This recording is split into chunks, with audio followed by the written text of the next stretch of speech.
les évangiles. Donc, lorsque je me concentre là-dessus, quand, encore une fois, Jésus, c'était Jean 12, 14, je crois que c'est celui-ci, il disait, ceux qui m'imitent, ceux qui font la volonté du Père, ils pourront faire beaucoup plus que moi.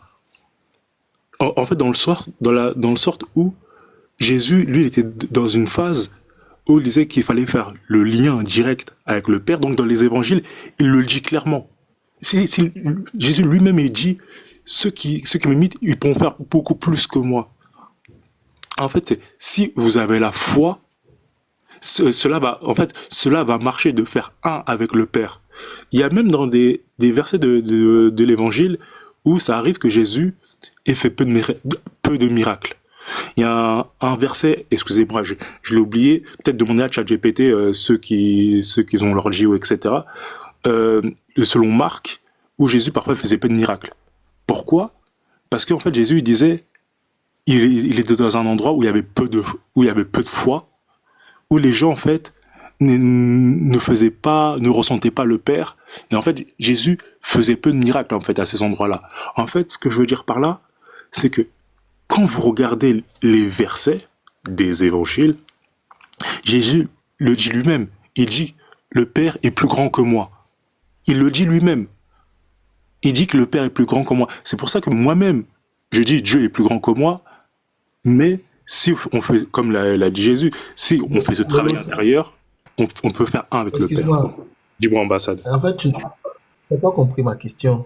Dis-moi. Je sais pas, je parle de ta méthodologie en fait d'étude. Mhm. Parce que quand on tire une conclusion, c'est Oui. parce qu'on a une méthode en fait qu'on a mise en place et on a étudié, tu vois. Pas de souci. Et ce qui avec, on a une conclusion. Ce que tu dis, je te comprends parfaitement.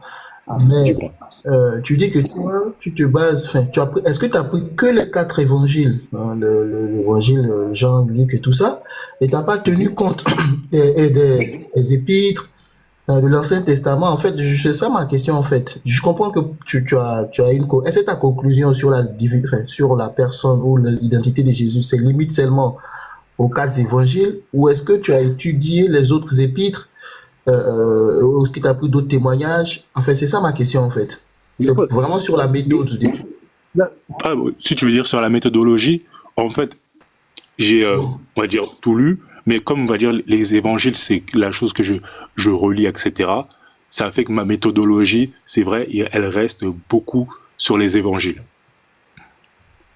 Donc, tu n'as pas pris en considération les écrits, les autres écrits en fait, Paul et autres, les apôtres qui ont été avec lui, tu n'as pas pris en considération. En fait, Si, tu n'as pas tenu compte de ça pour tirer ta conclusion en fait sur l'identité de Jésus. non, en fait, pour moi, non, si.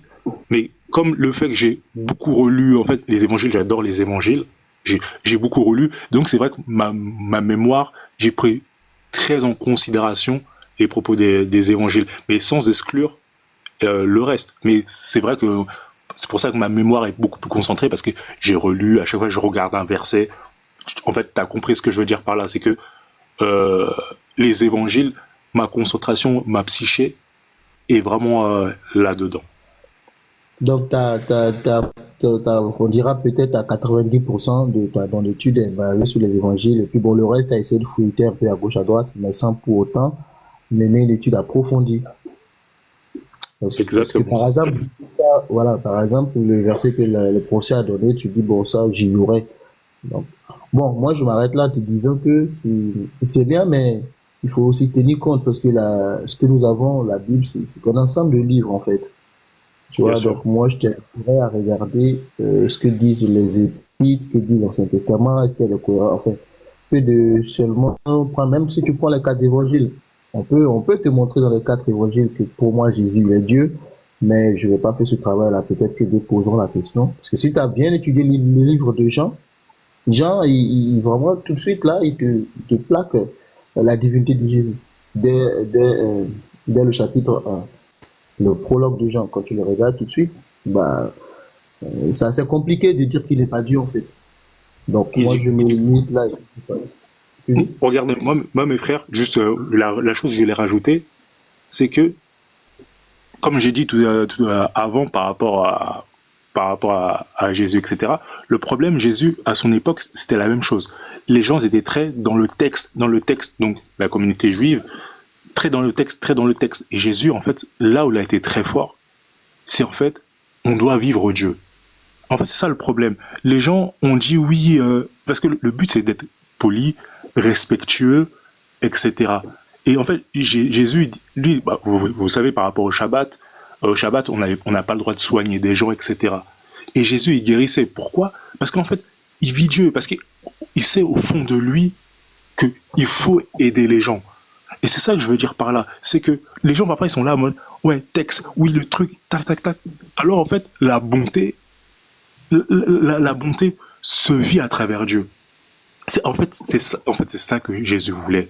C'est être Je bon. suis d'accord avec toi que Jésus, c'est pas une prédication simple, c'est aussi mon analyse, c'est une vie, c'est un style de vie. Mais là où on est, c'est sur son identité. Son application, je n'ai aucun souci. C'est pas de lire des textes et puis s'arrêter, mais c'est de vivre les Bien textes. sûr. Mais là, nous sommes en train de déterminer son identité. Est-ce que c'est un simple homme? Est-ce que c'est Dieu lui-même? Ou c'est autre chose, en fait? Donc, c'est vraiment sur l'identité. Et sur l'identité, moi, je t'invite à revoir ta méthode en incluant les autres textes, les anciens textes, le nouveau, et même au-delà des autres livres des gens du premier siècle, enfin, de faire tout avant de faire une conclusion active. Sinon, dans le fond, vivre Jésus, moi, je suis totalement d'accord. C'est pas, on lit pas un texte pour lire un texte. Jésus, c'est pas juste une prédication, mais c'est en fait, après la prédication, il faut vivre ça, en fait. Il faut que tu l'appliques à ta vie. Et c'est ce que Jésus lui-même l'a fait.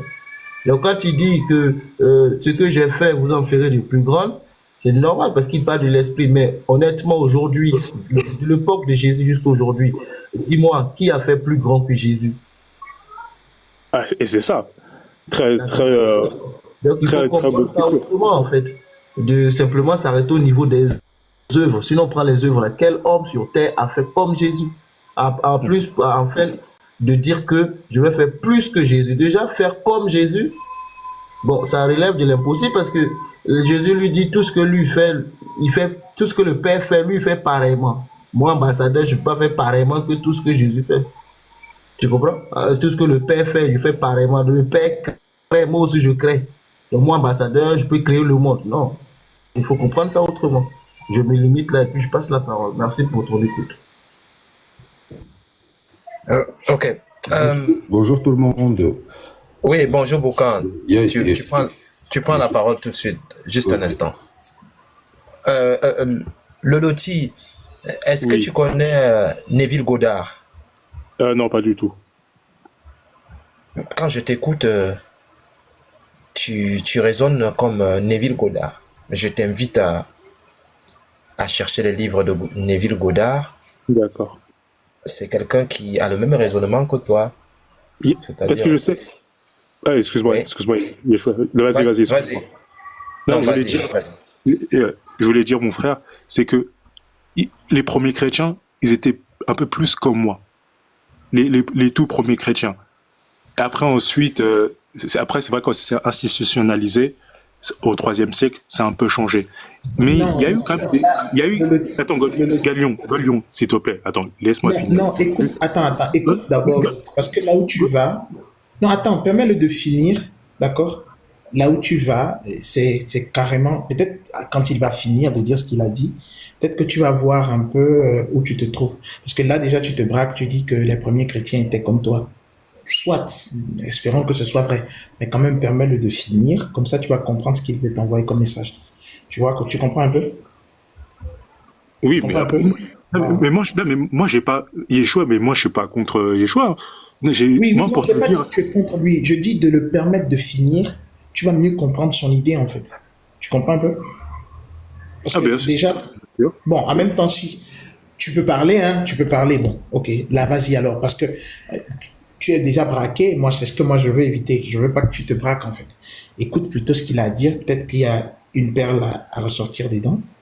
Qui sait? Tu vois? C'est pour ça que je dis, permets-le de finir. Mais bon, si tu veux poursuivre dans ton propos, il n'y a pas de problème. Vas-y. la chose que je voulais juste rajouter, hein, c'était juste pour dire, il y a, après, majoritairement, c'est vrai que maintenant, il y a plus de chrétiens, plus, on va dire, catholiques, protestants, évangélistes, comme aujourd'hui, mais il y a eu quand même quelques pères de l'église, comme Eckhart, je sais pas si vous connaissez, et Ouais. Eckhart, voilà, lui, il est aussi ce mysticisme chrétien, et où il disait cette phrase, l'œil avec lequel je vois Dieu, et l'œil avec lequel je me vois, dans le sens où, comme Dieu est à l'intérieur, l'œil avec lequel on le voit, bah, c'est le même œil que Dieu me voit. C'est la chose que je voulais terminer. Mais excuse-moi, Yeshua, je voulais te euh, laisser continuer ton propos. Encore autant pour moi, mon frère. Non, non, pour moi, ça ne me dérange pas. En fait, ce que je voulais te dire, c'est que dans le raisonnement que tu apportes, moi, je vois le raisonnement de Neville Goddard parce que lui, dans sa perception des choses, pourtant il est chrétien, hein, il dit que euh, lorsqu'on parle de Jésus, par exemple, il va prendre un exemple dans le livre de Job où il va dire que Job chapitre 22 verset 28 où il dira que dans la conscience d'être, tout est possible. Jésus dit par exemple, si tu décides quelque chose, cela te réussira. Donc, il dit donc que voilà ce qu'il décrète, que l'homme doit élever sa conscience dans un état naturel d'être ce qu'il désire. Exemple simple. Nous vivons dans un monde où on rencontre plusieurs personnes. L'homme est Dieu. Ça, c'est le raisonnement de Neville Goddard. Neville Goddard dit que l'homme est Dieu parce que Dieu l'a créé à son image. Sur cette terre, il n'y a plus de Dieu sauf l'homme. C'est l'homme qui est Dieu sur terre. Et dans sa perception des choses, il dit, l'homme crée son univers. C'est-à-dire dans ce live, si tu ne veux pas être ici, tu seras ailleurs. Parce que tu es le maître de ta vie. Et ce Dieu n'est pas dans les cieux, il est en toi. Et il va expliquer que au début du ministère de Jésus, Jésus dit le Père qui est dans les cieux, le Père qui est dans les cieux. Mais plus tard, Jésus dira que l'Esprit vient. Et cet Esprit, c'est Dieu. L'Esprit doit donc habiter en vous. Donc, à partir du moment où une personne se prend pour Dieu, tout en s'abaissant et en lavant les pieds de ses frères, il fait ce qu'on appelle, il monte en dimension supérieure. C'est-à-dire, il passe au-delà des textes bibliques où on dit Jean 17, toi, or la vie éternelle, c'est qu'ils te connaissent, toi, le seul vrai Dieu, et celui que tu as envoyé, Jésus-Christ. Il passe au-delà. Et dans son explication, beaucoup de chrétiens sont restés dans le texte, mais en ce qui concerne le spirituel et la profondeur de la spiritualité, parce que tous les textes sont mystiques. Il y a une profondeur mystique dans le texte. Ça ne se limite pas juste, Jean a dit ceci, c'est clair, le verset est clair. Dans le texte, il y a quelque chose qui surpasse l'homme. Et c'est cette chose qu'il faut détecter. Donc ça, c'est la pensée de Neville Goddard. Et quand je t'écoute, j'écoute un peu Neville Goddard. Donc voilà, c'est ce que je voulais dire. En tout cas, merci. Je vais passer la parole à une autre personne qui va te poser une question par rapport à ton développement. Et puis après, on va donner aussi la parole à Amon et Goémi qui vont te poser aussi des questions. Et puis, on va donc passer la parole à une autre personne qui va nous dire, selon lui, qui est Jésus. Est-ce que c'est Dieu? Est-ce que c'est un fils de Dieu? Est-ce que c'est le Saint-Esprit? Un homme, un prophète, un imposteur, un mythe? Ou bien le Messie? Donc, je passe la question à Boukan qui va te poser la question, Lolito. Le loti. Le loti, je mets toujours le haut partout. Le loti. Le loti. Le loti. Oui, je t'écoute. Ça va? Oui, très bien. Impeccable. Et toi, mon frère? Ça va, je te remercie. Le loti, quand je t'écoute, je sens quand même beaucoup d'intelligence en toi. Est-ce que tu travaillerais dans un domaine scientifique ou quelque chose comme ça? Oh, hop, allez, t'es pas mauvais. Exactement. Oui. Ouais. Tu travailles dans quoi? Je suis prof de maths. T'es prof de mathématiques. Ouais. Donc la logique pour toi, c'est quelque chose d'important, plus ou moins. Oui, bien sûr. Bien sûr. Ok. T'es une personne objective. Oui, bien sûr. J'essaye de l'être. En tout cas, je ne suis pas parfait, mais j'essaye de l'être au maximum. D'accord, ok. Est-ce que tu pourrais juste nous aider en définissant ce qu'est l'objectivité? Ah ouais, là tu me poses une bonne colle. Faire une définition de l'objectivité. Avec les mots qui te viennent, tranquillement. Ouais, il n'y a pas de souci. Y a pas de souci. Là, la définition de l'objectivité là que je peux donner, c'est dans le sens on fait une observation qui a pas de me dépendre, on va dire, de mes sentiments intérieurs ou des sentiments des autres. En fait, l'objectivité, c'est une observation qui correspond à la réalité des faits. En tout cas, j'espère que là, je t'ai En répondu. gros, c'est une façon de regarder les choses en se dépouillant. C'est ça. C'est ça. D'accord. Moi, quand tu me dis ça, ça me rappelle un concept dans la Bible. Est-ce que tu vois lequel? Un concept dans la Bible, en se dépouillant. Regarde, je vais faire plus simple. Si on Dis-moi, considère que le fait de regarder la réalité, enfin, ou d'observer les choses sans prendre en considération, comme tu viens de l'expliquer, ses jugements personnels ou ses considérations personnelles, c'est simplement accepter la vérité. Bien sûr. Voilà. Dans la Bible, on parle de recevoir l'esprit de vérité. Mhm. Pour ça, on doit se dépouiller. On doit se baptiser. On doit naître d'eau et d'esprit. C'est ça. C'est intéressant. Donc, moi, suivant la logique générale du livre, si j'applique cette grille de lecture, d'une certaine façon, tu me diras si j'ai tort. Dis-moi. J'en déduis que peut-être que dans le livre, Jésus représenterait d'une certaine façon l'objectivité incarnée. Mhm. À la poursuite de la vérité, esprit de vérité, Je suis d'accord. vivement Là-dessus, je te suis. sans considération des intérêts de qui que ce soit. Que ce soit ceux des pharisiens, etc. La vérité, rien que la vérité. Je suis d'accord. Bon, ok, c'est intéressant. Bon, Jésus serait l'objectivité. Concernant l'identité de Dieu, Mhm. j'ai l'impression que le livre nous apporte une réponse intéressante à ce sujet. On l'a dans Jean 1:1. Est-ce que tu as ta Bible à côté de toi? Mince, comme par hasard, je l'ai mis dans le coffre de ma voiture. Je vais l'afficher. Yeshua, vas-y, tu peux le mettre non, non. Ou quelqu'un a la Bible à côté de lui. Ouais, je peux trouver la Bible là. Ou je vais aller sur ChatGPT, hein, moi, je vais cliquer vite fait. Non, Genre, c'est pas grave, je vais me mettre en grand et puis je vais montrer le verset, t'inquiète pas. ah, merci l'ami.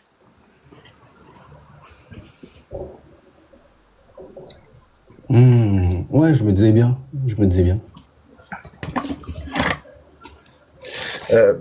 J'ai du Louis II avec moi. Hein. Non, mais de toute façon, ça dit la même chose. À part dans la Bible Martin, non, même dans cette version-là, c'est la même chose. Alors, Voilà. au commencement était la parole, et la parole était avec Dieu, et la parole était Dieu. C'est intéressant. Au commencement était la parole, et la parole était Dieu. Bon, Loloti. Bon. Ouais. Là, c'est la version Louis II. Mhm. T'es d'accord avec moi que c'est pas la traduction exacte. Enfin, c'est une translittération, c'est une interprétation plus ou moins exacte. Mais si on remonte dans le temps, on essaie un petit peu de remonter dans le temps pour faire dans la logique, hein, toujours. On va s'intéresser à l'interprétation plus proche de celle des auteurs, entre guillemets. Enfin, celle... Oui, qui a été les premiers écrits. Voilà. Oui. Ouais. De l'hébreu au grec, la parole était le logos. Est-ce que tu sais ce qu'est le logos? Ouais, la logique, oui. Ah, c'est intéressant. La logique, la raison. C'est ça. Donc là, si on relit Jean 1:1 avec ces lunettes-là, qu'est-ce que ça nous dit? Au commencement était la logique. ou plus Ouais. ou moins la raison. On vient de dire à l'instant que Jésus, qui est le Fils de Dieu, dans le livre, c'est l'objectivité. Ouais. C'est intéressant. C'est intéressant. T'es scientifique, non? Ouais, comme je Dis-moi. l'avais dit, bah, plus précisément professeur de mathématiques. Ok. Est-ce que on peut faire de la science sans être objectif? Ah non, là, c'est pas possible. Ok. Donc, quelque part, la science précède l'objectivité, C'est ça. qui lui-même précède le logos. Ouais, c'est ça. Ok. Logos, objectivité, science. Bon, là, je suis d'accord, là-dessus. Ok, donc partant de cette nouvelle grille de lecture, on se dit que Jésus c'est l'objectivité, ok, que Dieu c'est la logique, donc la raison, ok. Je pense que ça nous donne une bonne base quand même pour lire la Bible et comprendre plus ou moins le rôle de Jésus dans ce livre et qu'est-ce qu'il représente de façon concrète et surtout qu'est-ce qu'il est par rapport à la raison. Ce qui nous invite simplement, quand il nous parle de nous reconnecter au Père, c'est de faire preuve d'esprit d'objectivité. C'est ça. Bah, là, Boucan, bah, là-dessus, déjà, Boucan, je vais te dire une De chose. nous aligner à la raison. C'est ça, Simplement. ouais. Bah, déjà, Boucan, là, je te rejoins là-dessus et je te complimente du fait que t'en déduis que j'étais dans le domaine scientifique. Vraiment, t'as une bonne déduction. On sent que vraiment que, bah voilà, toi aussi, t'as un bon raisonnement parce que seulement en m'écoutant, t'as réussi à faire cela. En te dépouillant aussi, hein, t'as fait un travail. En m'écoutant, on s'est jamais vu, mais t'as réussi à faire cette déduction-là. Mes compliments là-dessus. Je te remercie. Les gars, je vous laisse. Je dois y aller. En tout cas, l'échange est pertinent et j'espère que j'ai pu vous apporter quelques éclairages. En tout cas, merci à beaucoup. tous. À bientôt. Je te retrouve. Salut. Shalom, Boukan. Bien. C'est le frère Egoemi.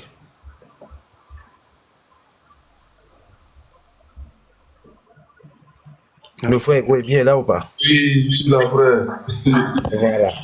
Vas-y, si tu as une question à poser à le loti, vas-y.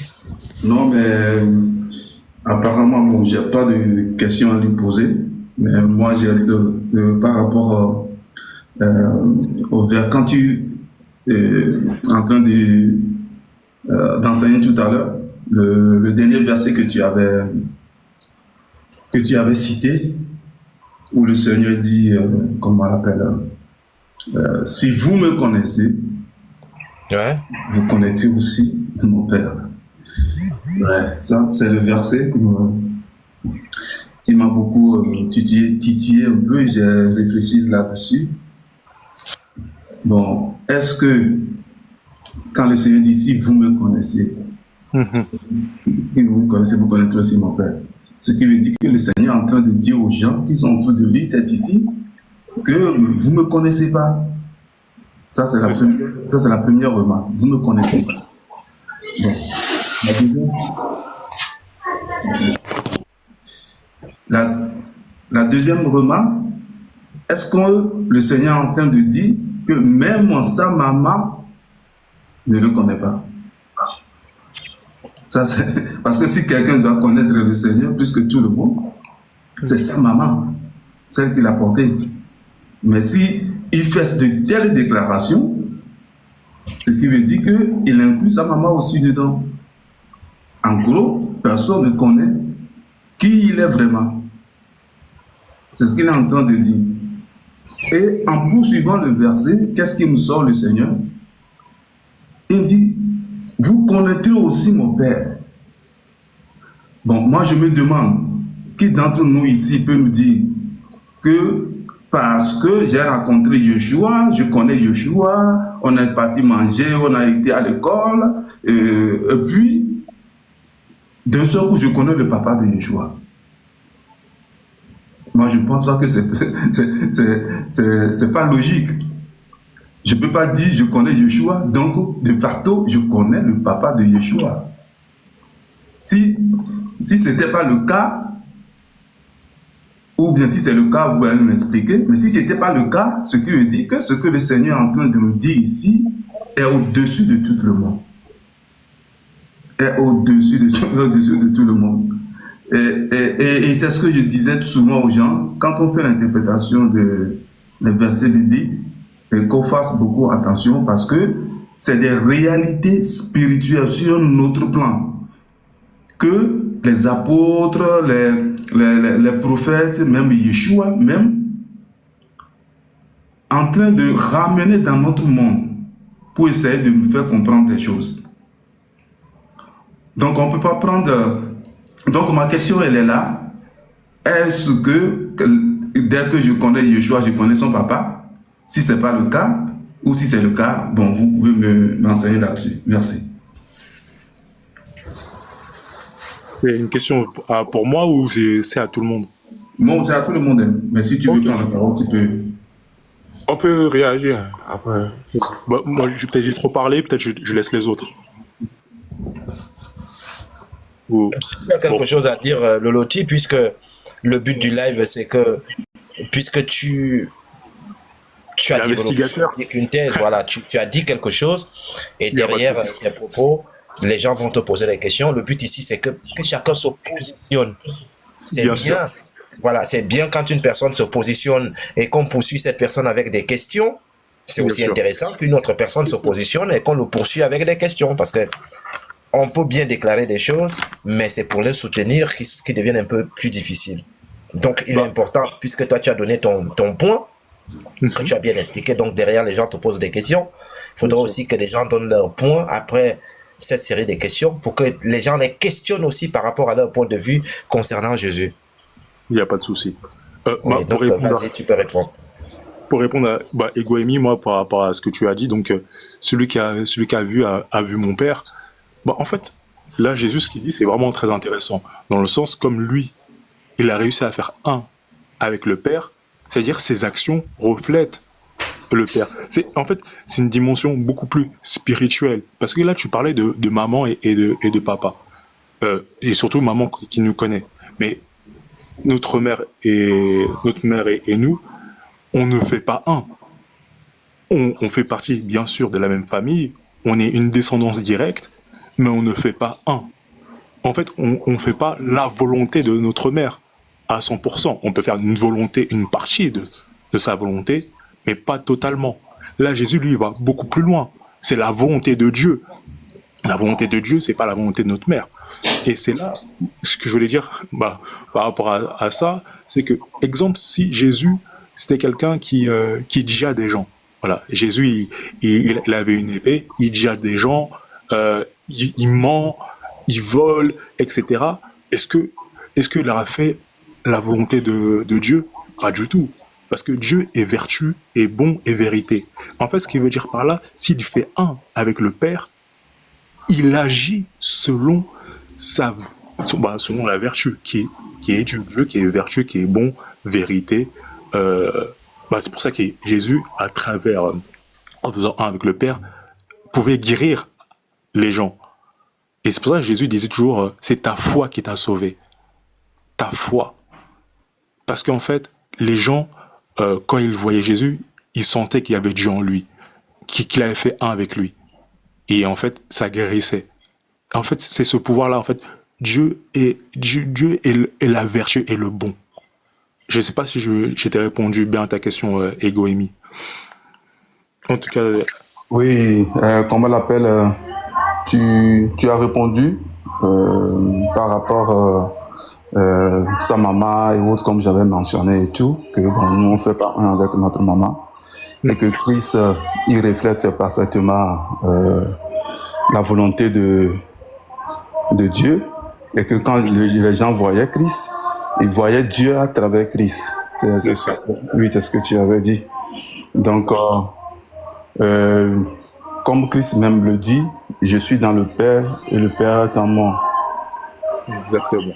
Oui, comme je suis dans moi. Ok, j'ai compris ta position. Merci. C'est moi qui te remercie, mon frère.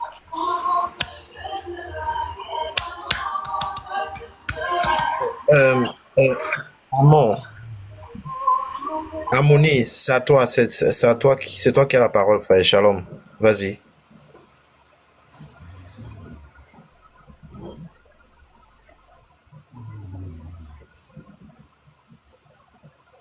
Amoni est là ou pas?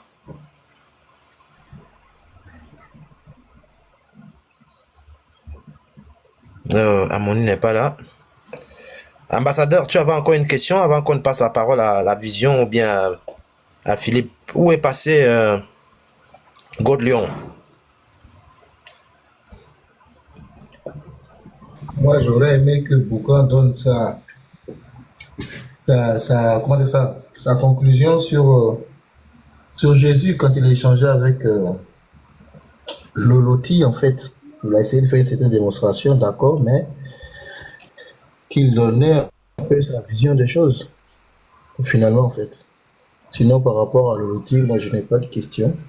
Moi, j'invite juste à revoir sa manière de voir les choses, c'est-à-dire sa méthodologie de la Bible, en fait. Il va peut-être D'accord. apporter une conclusion. D'accord. Il n'y a pas de souci. Ok. Ok. Loloti, je vais te poser une question par rapport à tout ce qui a été dit. Dis-moi. Dans la Bible, c'est justement dans Jean chapitre 8, au verset 58, Jésus dit en vérité, je vous le dis, avant qu'Abraham fût, je suis. Comment toi tu comprends ce verset-là? D'accord. Ah, ça, c'est très intéressant ce que tu dis. Donc, avant qu'Abraham fût, j'y suis. Parce que, comme je l'ai dit, je vais faire une petite référence à Platon. Vous allez comprendre où je veux en venir. Platon, il disait, il y a le monde sensible et le monde intelligible. Donc, le monde sensible, c'est le monde terrestre. C'est le monde qu'on connaît. D'accord? Et le monde intelligible, c'est le monde de l'invisible. C'est le monde de l'au-delà. C'est l'autre royaume. C'est le monde des idées. Platon disait que, avant notre naissance, on était dans ce monde intelligible, ce monde des idées. Ensuite, notre esprit s'incarne dans un corps, et donc on va dans le monde sensible, donc le monde terrestre, le monde qu'on connaît, le monde qu'on vit. Et ensuite, on doit cultiver la vertu, le bien, tout au long de notre vie, et ensuite on repart dans le monde intelligible. Donc, Platon disait cette phrase-là que quand on est dans le monde sensible, vous voyez les choses qu'on apprend, compter, la vérité, la justice, etc. Platon il disait, on n'apprend pas les choses, on fait que de s'en souvenir. Pourquoi? Parce qu'il disait que avant le monde sensible, notre âme, notre esprit était dans le monde intelligible, avant d'incarner sur Terre. Maintenant, la chose que je vais faire le lien, pour que vous allez comprendre, c'est quand il dit, avant qu'Abraham était, moi j'y fus. Quand Abraham était sur Terre, comme je l'ai dit, si Jésus a fait un avec le Père, il a réussi à faire un, il s'est dépouillé de lui-même, il a réussi à faire un avec le Père, en fait, il dit tout simplement que, avant de m'incarner sur Terre, on était déjà dans le royaume de Dieu. En fait, nous tous là, ici, avant notre naissance, on était dans le royaume de Dieu. En fait, après, on s'est juste incarné ici-bas, et on va y repartir. Donc, avant la naissance d'Abraham, en fait, on était présent. On était là. On était dans le royaume céleste. C'est ça que je voulais dire, mon frère Yeshua. Ok. D'accord, je comprends ce que tu dis. Comme je te disais tantôt, moi, tout ce qui passe devant moi comme livre, moi, je lis. Hein. Et lorsque je t'écoute, comme je te disais tantôt, je vois Neville Goddard.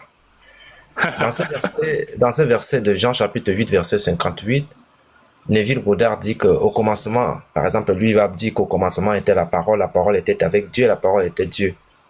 Donc ici, il dit que au commencement était la conscience, à peu près ce que Boucan disait, la conscience inconditionnée de l'être, et la conscience inconditionnée de l'être devint conditionnée en s'imaginant être quelque chose. Et la conscience inconditionnée de l'être devint ce qu'elle s'était imaginée d'être. Ainsi commença la création. Ici, Neville Goddard explique que pour que quelque chose puisse arriver dans notre dimension, l'homme a la capacité de réfléchir, de concevoir et de mettre ça en application dans notre dimension.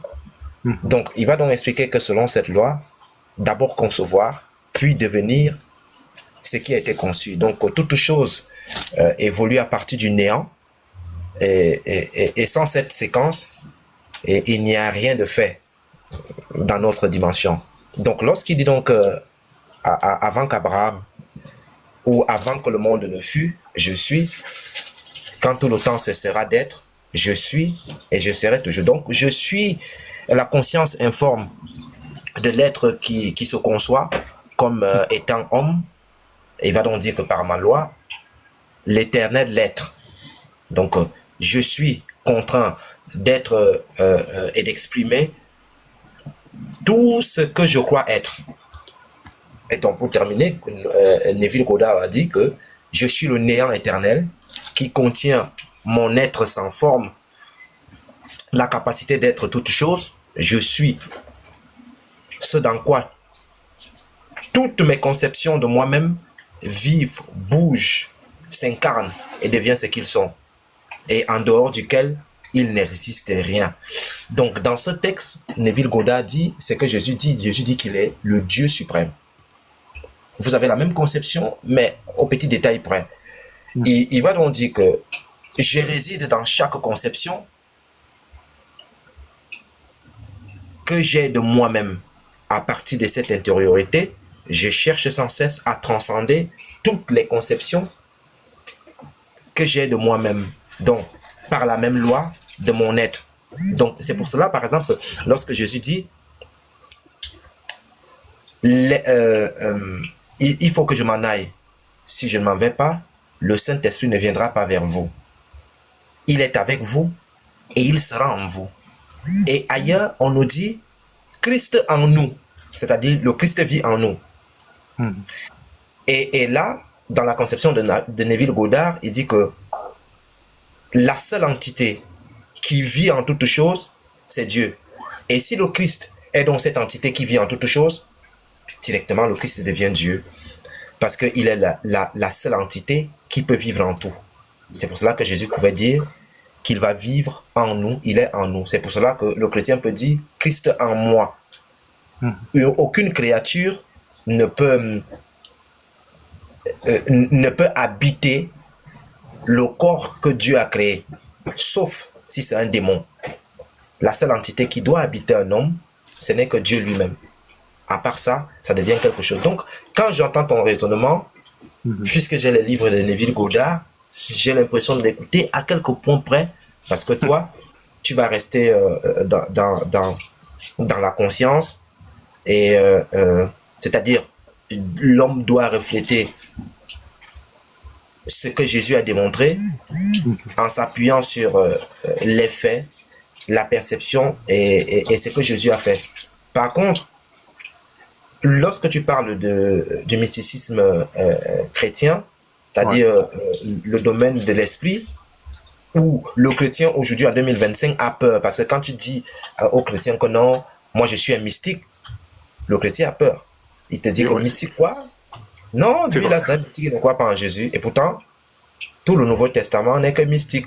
Parce que si tu demandes aux chrétiens, Jésus faisait comment pour marcher sur l'eau? Il a fait comment pour transformer le pain en vin? Il a fait comment pour multiplier le pain et le vin? Toutes ces choses-là, le chrétien ne peut pas t'expliquer. Donc, lorsque tu lui parles, je suis un mystique, lui, ça me fait peur. Mais, ce que moi je comprends dans ta vision des choses, c'est que tu places le Christ comme un prototype qui doit permettre à toute la création de regarder dans ce sens-là pour pouvoir atteindre la vision de Dieu. C'est-à-dire, tu regardes le Christ, il est ce qu'on appelle l'image du Dieu invisible, c'est-à-dire le prototype que Dieu a créé pour que l'homme puisse regarder ça et faire comme la chose. C'est ce que moi j'ai compris dans ta... Non, mais Yeshua, tu vois, Yeshua, j'ai envie de te dire un truc, ça me fait sourire. Déjà, tu as tout à fait raison, tu as tout à fait compris ma pensée. Et tu vois, hier, j'étais dans un live, c'était une femme qui était catholique. Et quand je lui ai dit le côté mysticisme chrétien, elle m'a dit « Oh, j'ai peur ». Elle a dit ça. Elle m'a dit « J'ai peur, mais je t'écoute, mon frère ». Elle m'avait laissé discuter. Et il y avait un autre frère qui était d'accord avec moi, qui était arrivé à peu près à la même conclusion.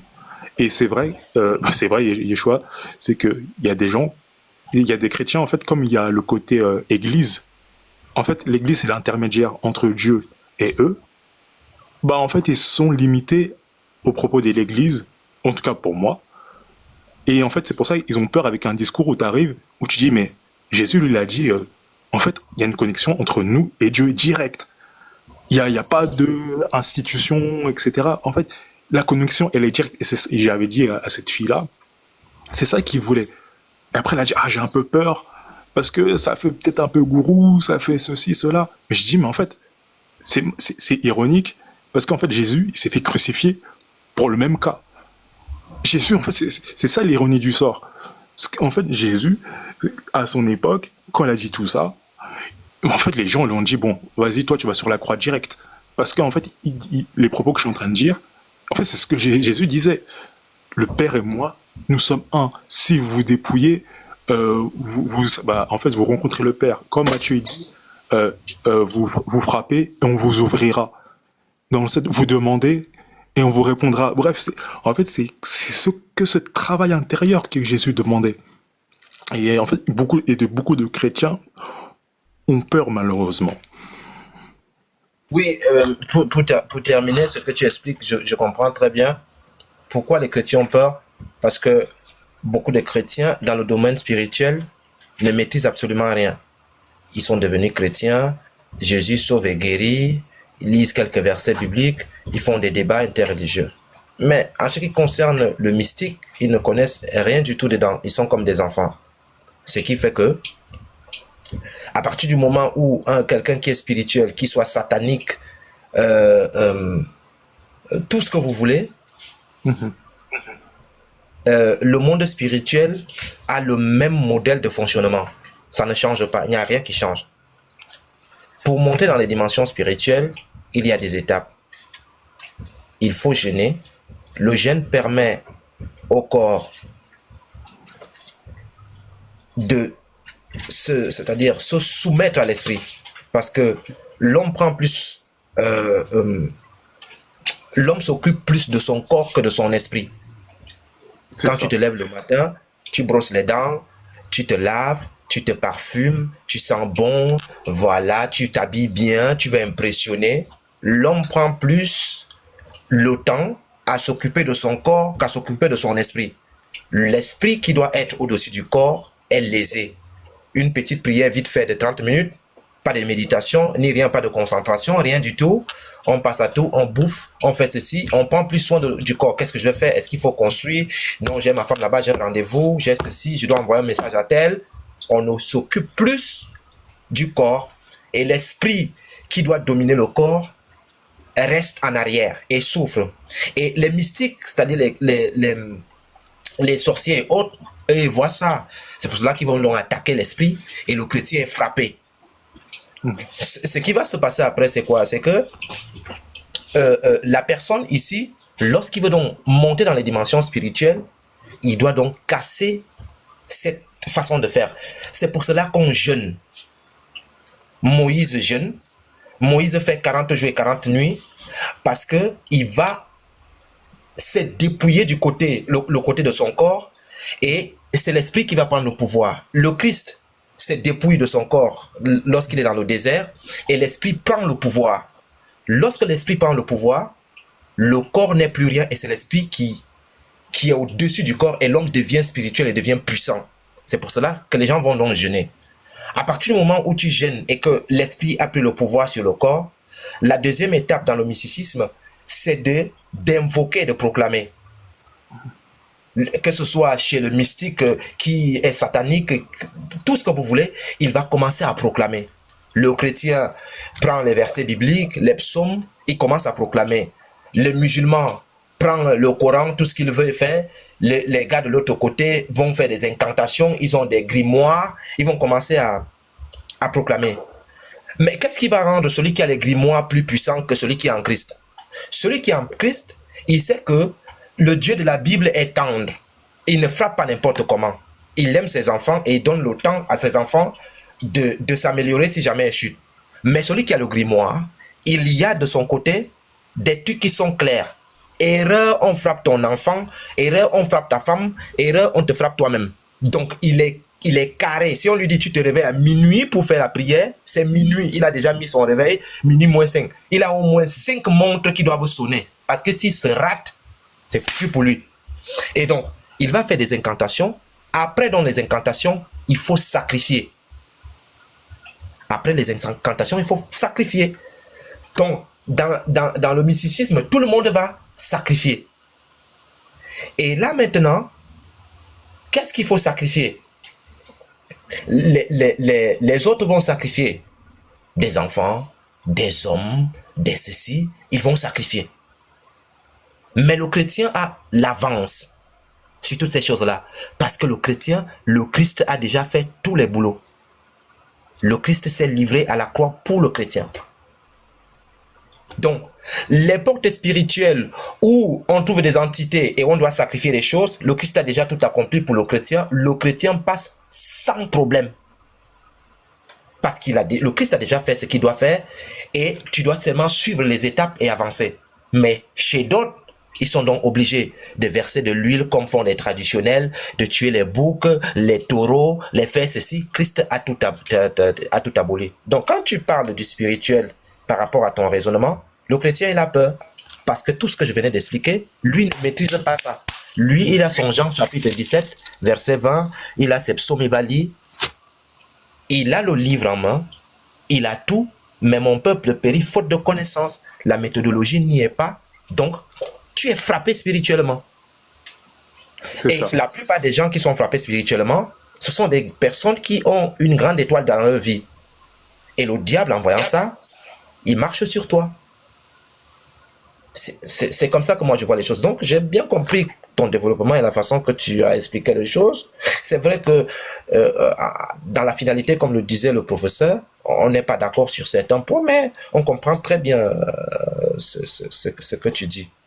Donc, Philippe, la dernière personne qui va poser la question, c'est Filippo Lizuta. Et puis une autre personne, je pense, Godlion, va donc faire un développement. Et puis derrière, les gens vont aussi lui poser les questions. Vas-y, mon frère.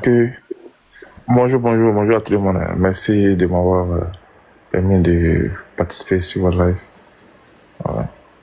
Quelqu'un qui m'a envoyé le lien, bon, j'ai dit que je vais venir voir un peu votre live. En tout cas, c'est intéressant, Bon, on pose des questions ou bien on peut quand même introduire, quand même, enfin, parler un peu quand même. Oui, en fait, le Luthier, il a fait un développement. Il a expliqué des choses que, selon lui, Jésus était un homme. Et Dieu s'est manifesté dans cet homme-là. C'est justement pour cela qu'il va refléter le caractère de Dieu.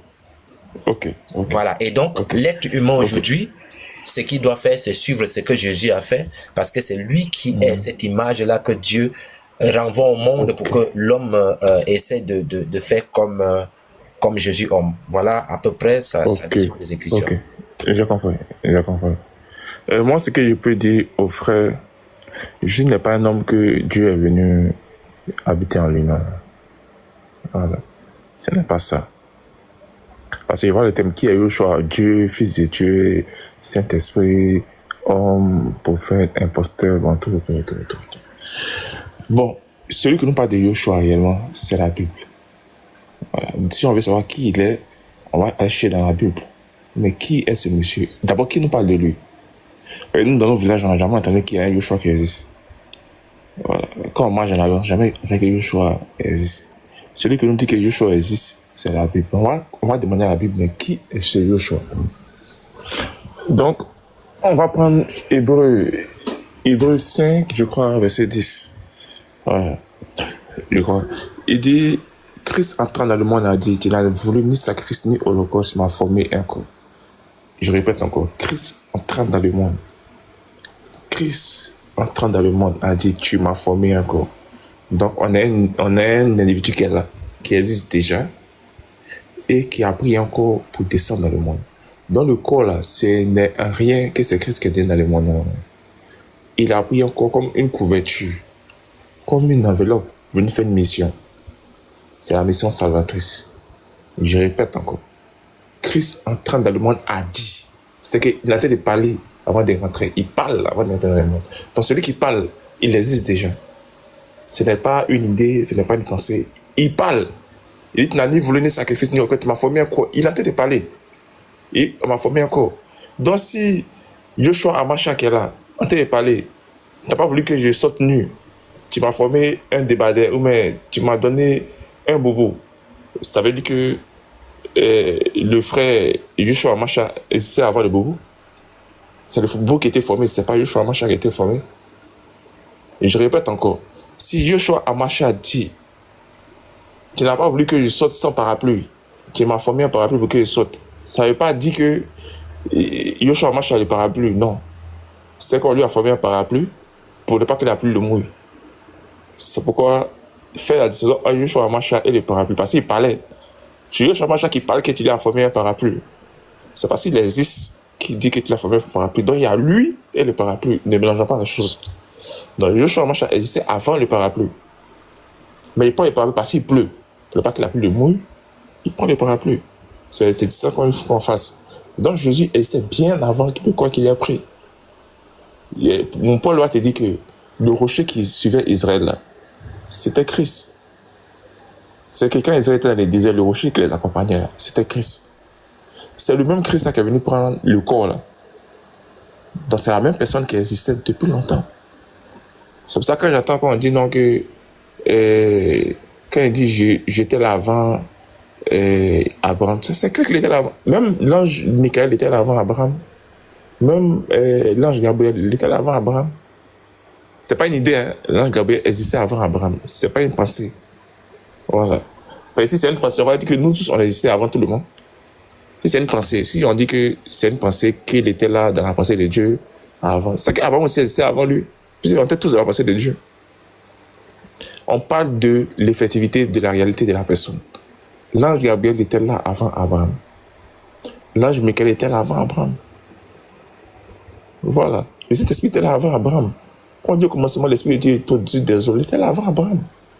C'est vrai que le Fils était là, le Fils c'est la parole de Dieu. C'est pourquoi Jean va prendre 18 versets. Faites attention, réalisez après qu'elle ait fini, prenez le verset de Jean 1 jusqu'à 14. Vous allez voir, il a pris près de 14 versets pour expliquer un mystère de la réalité spirituelle. Quand il prend 14 versets pour te dire au commencement était la parole était Dieu, il ne le dit pas au hasard, il met un point. Elle était au commencement avec Dieu, puis il détaille maintenant la parole. Il dit qui est la parole. Il détaille jusqu'au verset 14, il dit la parole est devenue homme.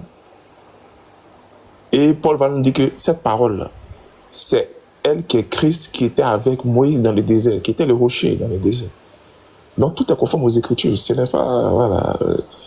Cette parole-là, c'est elle qui est devenue rocher au temps de Moïse, c'est elle qui est devenue homme au temps de Jésus, là. Elle a pris le corps. C'est elle qui a crié, qui a dit que Christ entrant dans le monde a dit, c'est elle qui parlait pour dire que tu m'as formé un corps. C'est que tu m'as envoyé entrer au rocher. Tu me formes encore un corps.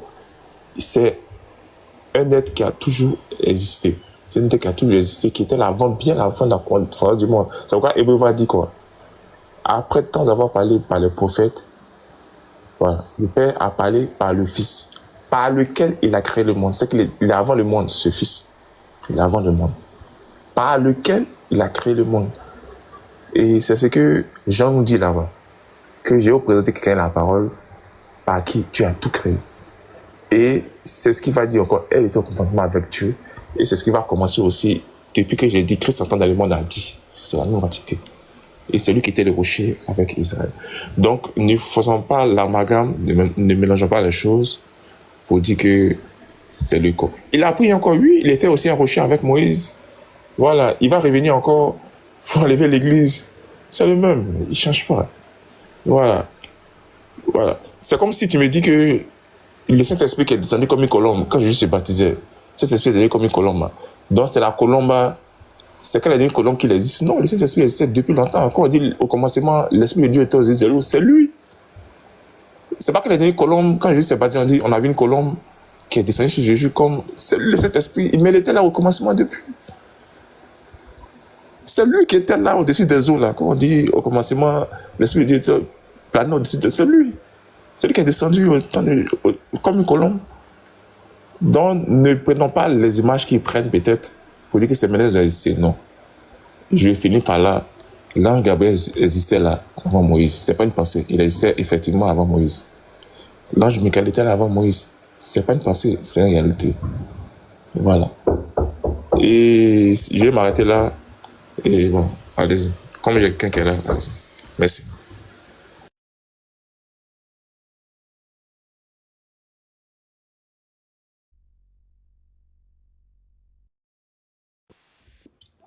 Mais, ok.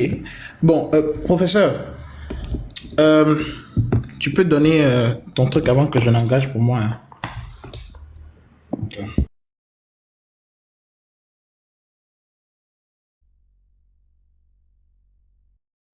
Charles, on m'écoute? Moi, je t'écoute. Ouais, moi, je t'écoute. Ok. Ambassadeur, tu es là ou pas? Ah, je crois qu'il n'est pas là. Strange. Une histoire très, très spéciale. Ok. Attends. Euh, voilà.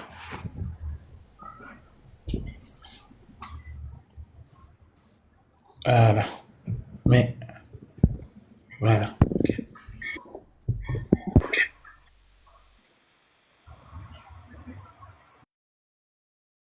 Oui, du coup, Yeshua. Euh, voilà. Ouais, Je reprends, c'est... Voilà.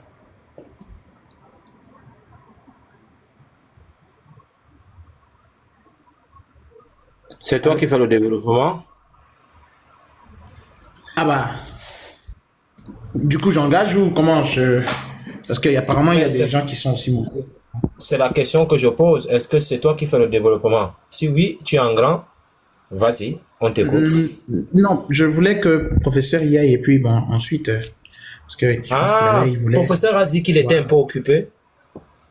Ah d'accord. Oui, il a dit Parce que ça là, j'avais qu'il eu... était un peu occupé. Ah d'accord. Du coup, voilà. Yamed, tu veux dire quelque chose avant que je ne commence ou comment? Parce que ça peut prendre un peu de temps ce que je veux expliquer là, rapidement. Shalom. Jésus-Christ Shalom, est le Yamed. Dieu Tout-Puissant. Il est le Fils de Dieu, le Verbe de Dieu qui s'est incarné, distinct du Père et du Saint-Esprit.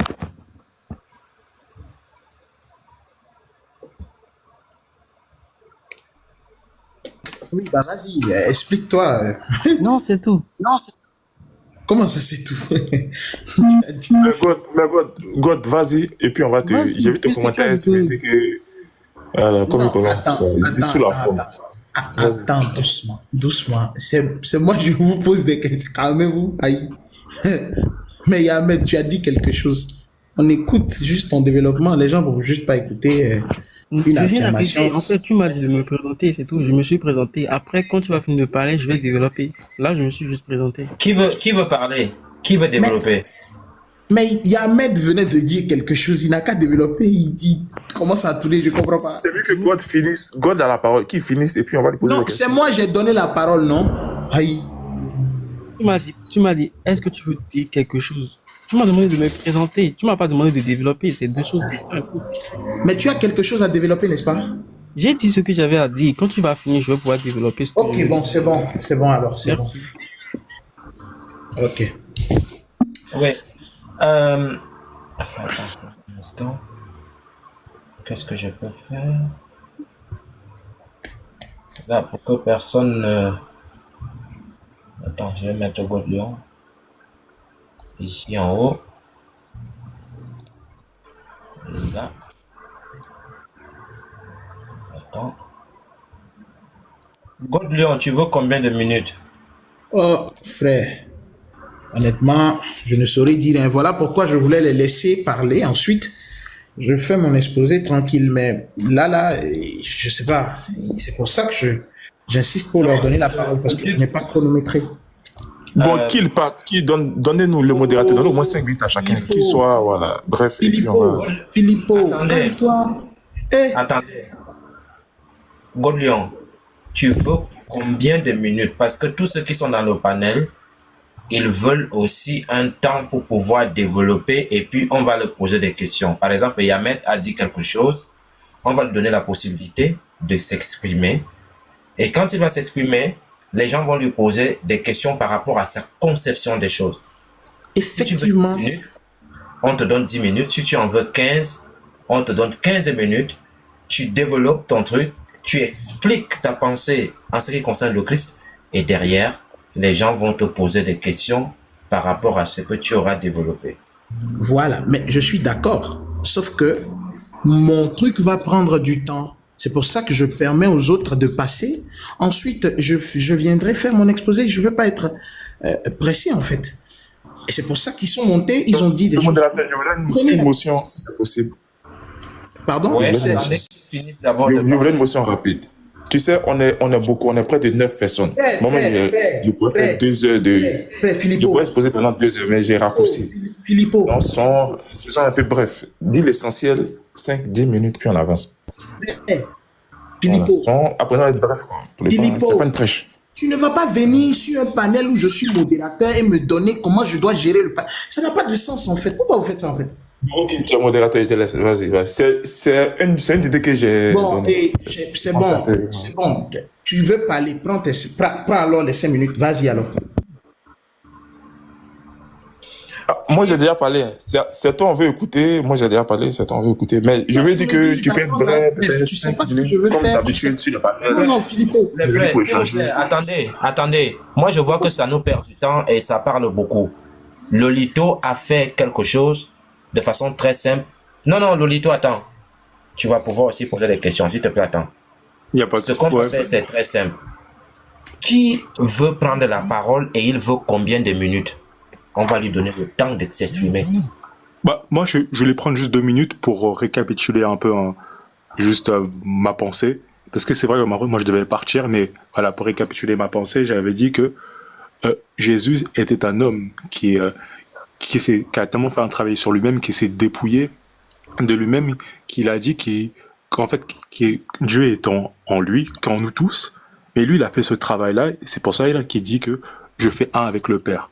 Et vous vous souvenez avec Nicodème, quand il est à sa rencontre, il dit, mais tout ce qui est chair, et ce qui est esprit est esprit. Il faut renaître. Au début, Nicodème, lui, il comprenait pas. Nicodème, lui, il disait, comment ça renaître? Ça veut dire encore renaître sur le ventre de ma mère. En fait, encore ma mère accouche. Et Jésus, quand il parlait de ça, il disait, non, pas de cette manière-là. Quand il parlait de renaître, c'était de manière spirituelle. Parce que comme vous le savez, je disais, comme vous le savez, quand on est de chair. Là-dessus, on est d'accord. Mais après, on se rend compte, ça dépend de nos âges, etc., qu'il y a un autre monde. Il y a le monde spirituel. Et ce monde spirituel, il faut se reconnecter. Et en fait, c'est ça qu'il disait Jésus, en fait, faire un avec le Père. C'était ça l'objectif. Quand il parlait à Nicodème, c'était ça. Et Nicodème, lui qui était un grand chef religieux, lui c'est le côté, en fait, exemple tout bête, le Shabbat, suivre les 200 et quelques commandements, les 600 et quelques commandements, pardon, etc. En fait, lui, Jésus, il disait, non, ça c'est le côté dans la chair, mais il faut aller de manière encore beaucoup plus profonde. Donc, tout simplement, renaître. Si on fait un avec le Père, finalement, on renaît. Si on sent qu'on doit faire ce cheminement intérieur, on renaît. Ok. Moi, ce que je voulais dire par rapport à ce que le frère a dit, voilà. Pour dire qu'on est sûr, bon, je suis invité, c'est ma première fois de venir ici, mais généralement, c'est qu'on fait des propositions qu'on ensemble. On s'est dit, on est près de 10 personnes. Donc, on peut faire l'effort au moins de... On a tous étudié, on est tous voilà, des intellectuels. On peut faire l'effort de rassembler nos idées pour les raccourcir, pour dire l'essentiel. Parce que moi, j'ai eu la parole tout à l'heure, je peux faire 1 heure. Mais ça a servi à quoi? Pendant qu'il sait qu'il y a au moins 80 personnes qui nous suivent. Donc, vu qu'on a des échanges, tu donnes ton idée peut-être en 3 à 5 minutes, tu apprends peut-être à résumer tes idées, on apprend l'essentiel pour ne pas répéter à chaque fois. Et les idées, c'est quelques minutes. Tu donnes l'essentiel et puis on avance. Maintenant, si on a des questions, on te pose. Voilà. C'est comme ça qu'on fait le plus souvent. Sinon, moi, il peut manipuler la parole pendant 1 heure, c'est possible. Mais bon, ça ne sert pas à grand-chose. Je sais comment résumer mes idées. Je résume mes idées et puis je donne l'essentiel. Et puis on échange. Puis on est venu ici, il y a 8 personnes qui sont là, mais il y a 10 personnes qui sont sur le panel. On dit c'est pour échanger. Voilà, c'est pour échanger. Non, on veut savoir ce que tu veux dire, l'essentiel, et puis on va te poser des questions, c'est comme ça on fait. Mais pas que tu as fait 2 heures, 3 heures, puis bon, on t'écoute seulement. Donc, aussi, apprenons aussi à résumer nos idées. Voilà. C'est important aussi. L'essentiel, c'est ce que je voulais dire, quoi. Mais c'est donc, je vous écoute, voilà, c'est quelqu'un a quelque chose à dire. Quoi. Écoute.